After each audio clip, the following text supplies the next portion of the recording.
You made one of the most insane predictions I've ever seen. You said the crypto market's highly cyclical, but their consistency isn't just a coincidence, it's predictable. And what you laid out 6 or 8 months ago has played out perfectly. If you're able to predict this, like, what does that tell us about the next 6 months or a year, man? I mean, for me, it really boils down. It's quite simple, actually.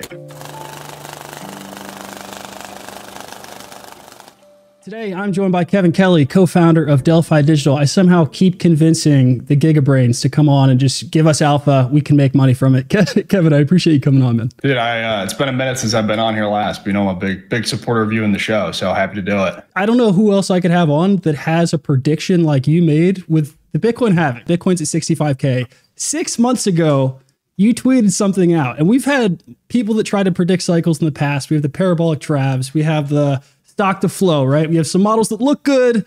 They don't turn out so good. You made one of the most insane predictions I've ever seen. We were kind of joking. It's like it aged pretty well. You said the crypto market's highly cyclical, but their consistency isn't just a coincidence. It's predictable. And what you laid out 6 or 8 months ago has played out perfectly with the way Bitcoin took off. We're at 65K.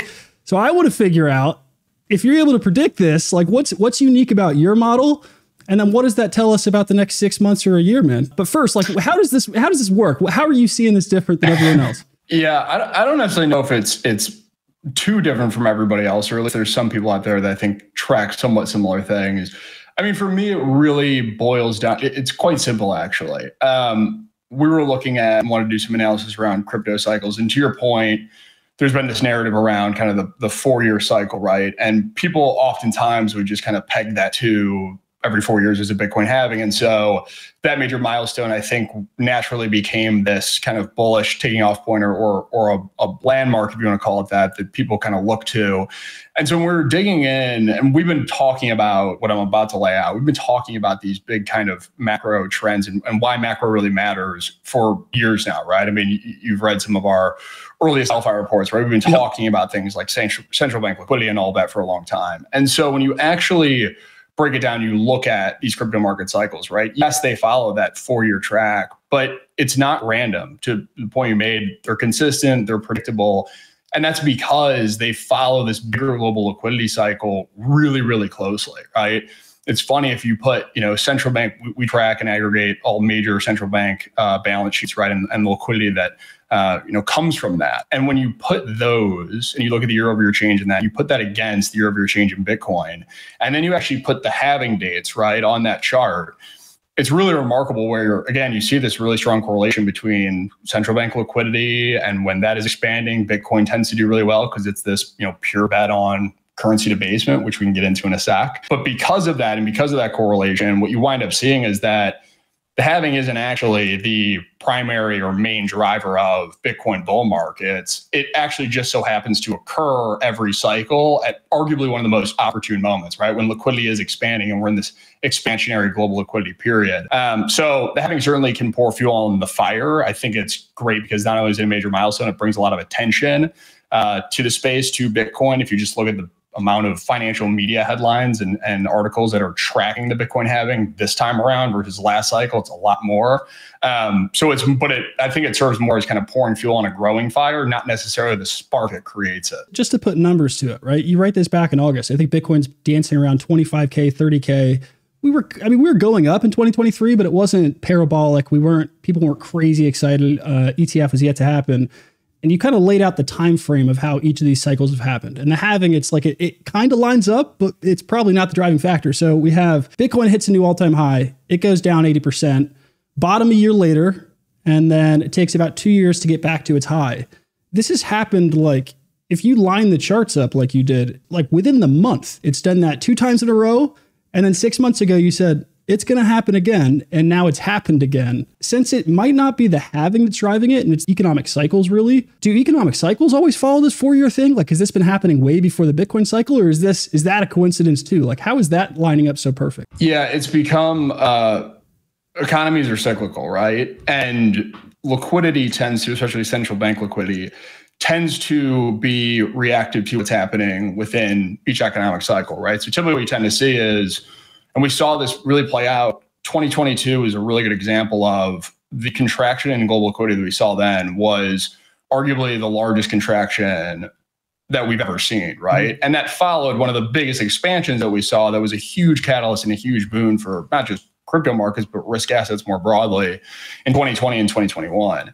And so these ebbs and flows, right, track these cycles really closely. What you typically tend to see, though, is when we rewind the clock 12 months ago, there was a lot more discussion around the potential for, we'll take the US economy as quintessential example, a lot of talk around a hard landing, right? Hard economic landing. We're going to go through some serious recession.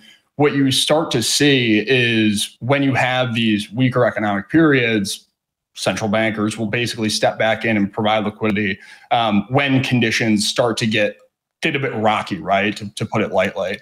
And so that's one of the reasons why you see these 4-year cycles kind of play out.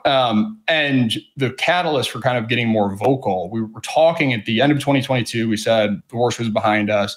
We're seeing early signs that liquidity cycle was making a turn, right? We started to see more of that in early 2023. So we went into 2023 a lot more optimistic than I think most people did, but really it was around this time last year, getting into early summer, when we started to see the writing on the wall, at least what we thought was going to be a pretty sizable upswing in central bank liquidity heading into the second half of the year, largely led by not just the Fed, but also the PBOC, right, in China, which was a big call we made last year.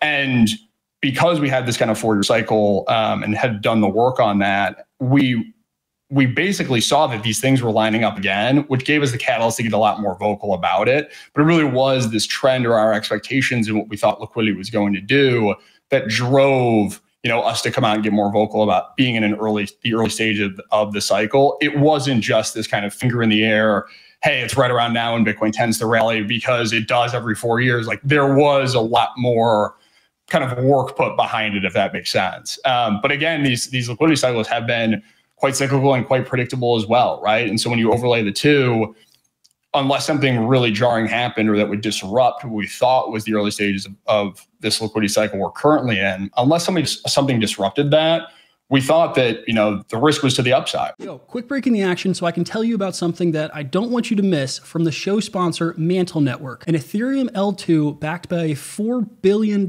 treasury. They're working with top projects that you're probably familiar with, Athena or EigenLayer. Thankfully, it's super easy to get a piece of those rewards, and you can do it today. Right now, Mantle is offering 2.5 billion Athena shards through the new airdrop program, Mantle Reward Station. Check it out today because there's only 5 days left to get some pre-sale token allocation rewards for staking your Mantle token at the Mantle Reward Station. Stake your MNT and start getting rewards instantly. So get that done today. Do not miss out, and let's get back to the show. It's so funny. Like, if I ask anyone else this question, you see YouTubers that, they're promoting coins left and right. They have these crazy theories on why the 4-year cycle works. If you ask any one of them, it's like, Bitcoin is a 4-year cycle because it has a 4-year cycle. And it never gets past. Right. And if everybody thinks it's a 4-year cycle, then it's just going to keep having a 4-year cycle, right? It's that self-fulfilling prophecy. Yeah, which it's funny, like, that actually has worked. Like, the outcome has been, they're correct. But it's for people listening on iTunes and Spotify, I'm going to overlay some of the charts. The way that you line it up with global liquidity, with PMI, so many of these economic indicators all lining up with the bottom of Bitcoin are being a presidential cycle. And coming down, it's just wild. I want to ask, since you did this 6 or 8 months ago and you were kind of predicting based on how things were lining up in the macro, we're at a weird spot right now where we have geopolitical concerns happening, inflation's still high, we haven't started cutting rates yet. Has that shifted the time frame at all? A lot of people are pointing to, like, this could be a left shifted cycle, this could be a shorter cycle. Has it changed your outlook on predicting this at all? The shorter answer is no. But there are a couple caveats to that, right? One, in the short term, we actually just put out a note about this last week, which we can share, that basically talks about some of these macro headwinds that we wanted to put on people's radars. We headed into Q2, especially after the big run up we've had over the last 6 to 8 months, right? And one of the big ones actually was we've started to see really in mid-January, this kind of local top, what we thought was looking like a local top in central bank liquidity expansion, right? So that kind of narrative that we had going into the second half of last year, right around when we put out that thread, started to actually shift, at least in the short term, right? Yep.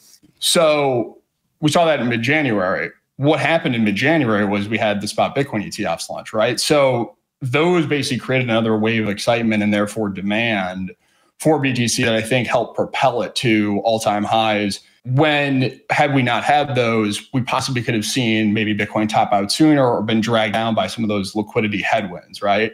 So in the short term, we've actually seen a bit of a stalling on the global liquidity front. Over the long term, though, right? People talk a bunch about rates, inflation, right. But if you put, Fed funds, for example, against Bitcoin, to be quite frank, pardon my French, but Bitcoin doesn't really give a shit about higher rates, right? It really does boil down to liquidity, right? And what potential impact rates could have on liquidity. But point being, liquidity is really at the center of all of this. And so what happens with global liquidity is really what, in our opinion, is going to dictate the direction, right? Both in the short term and in the long term of where Bitcoin and the broader crypto market goes. Now, if we expand that timeline or zoom out, beyond the next 3 to 6 months, we're also in this really interesting position now, right? Where you mentioned, a lot of people thinking, are we gonna have a shorter cycle? Are we gonna have a longer cycle?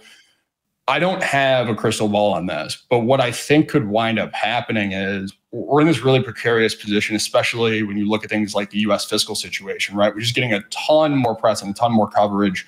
And it's actually starting to pick up steam with traditional investors, right? Big institutions, some of the world's most influential and most successful investors are now tweeting about things like this. We're now at this point where that unsustainable fiscal path, we've done a lot of work on this and I've tried to find the way out, right? And over the next couple of years, we're just going to have up and to the right fiscal deficits. They're going to continue to grow because the math says that they basically have to.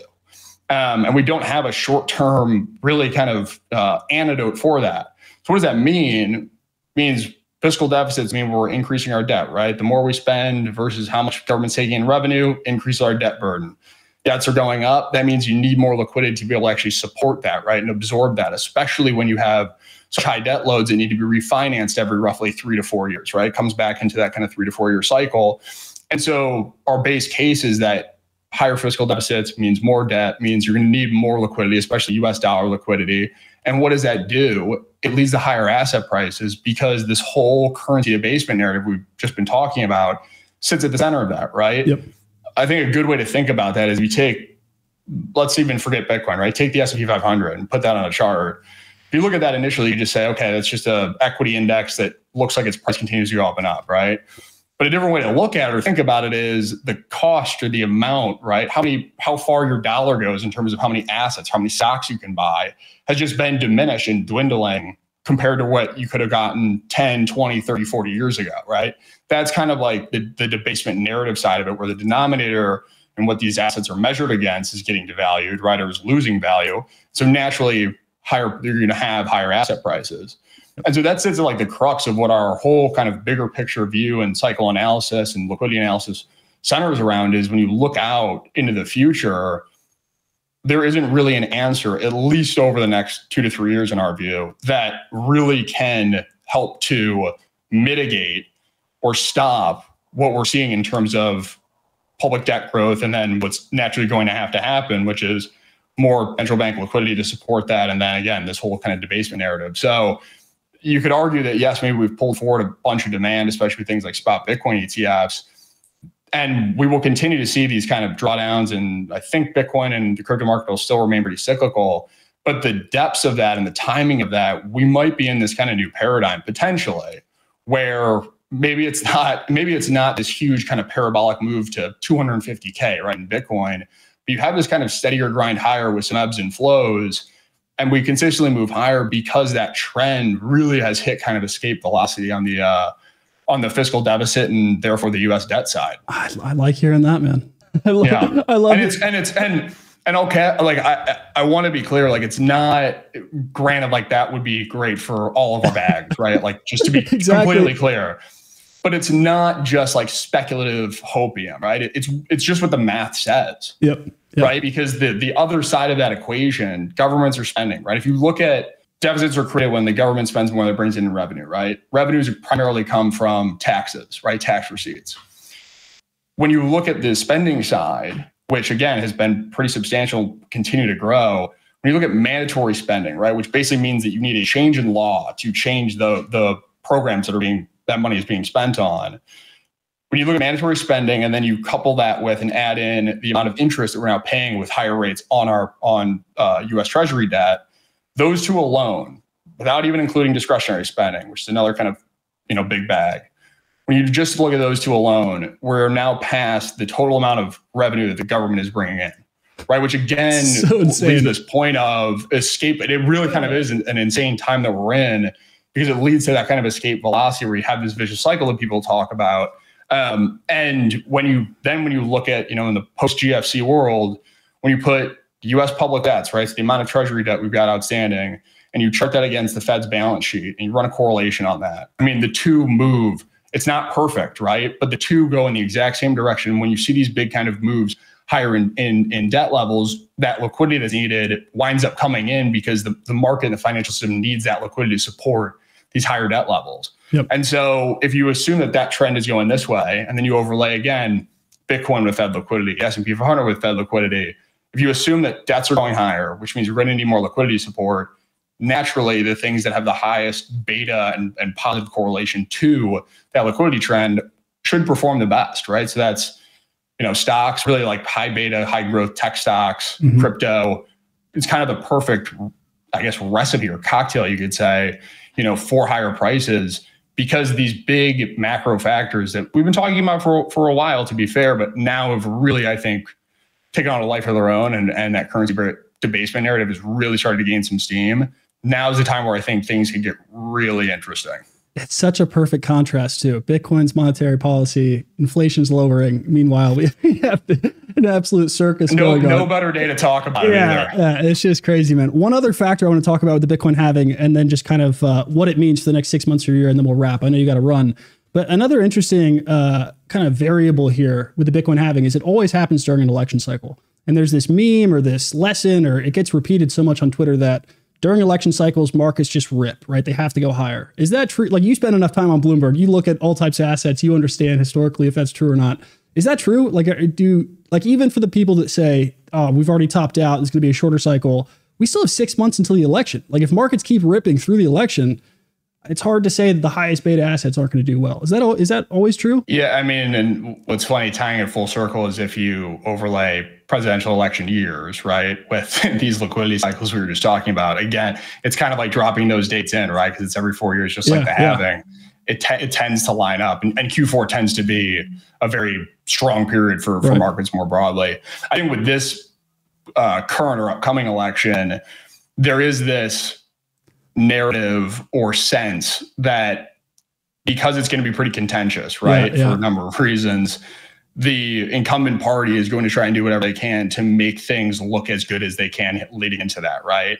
Which means any type of trouble that we would see in the economy, which I don't think we're going to see any. If anything, we're only seeing economic reacceleration at this point, or at least for the next couple of quarters. But anything that happens in the financial plumbing, treasury market, et cetera, they're going to make sure that those gaps or those holes are plugged, because the last thing that incumbent party needs right now is, especially when you're seeking re-election, is to have the markets fall off a cliff 6 months or 3 months heading into an election year. So it's another thing that I think you can put like a quiver in the bull hat, because I do think that it potentially could mean further upside, or at least you have that backdrop of support heading into the rest of the year, the second half of the year.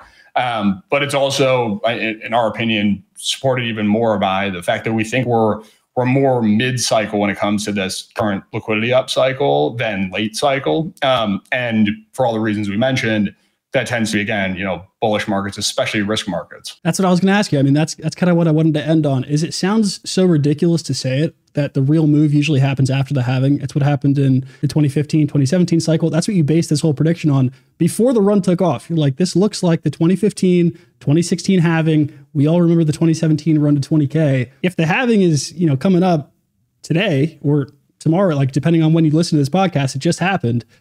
That means we got some room to run. And when I post that on Twitter, sometimes people are like, dude, you're out of your mind. Like, take it easy.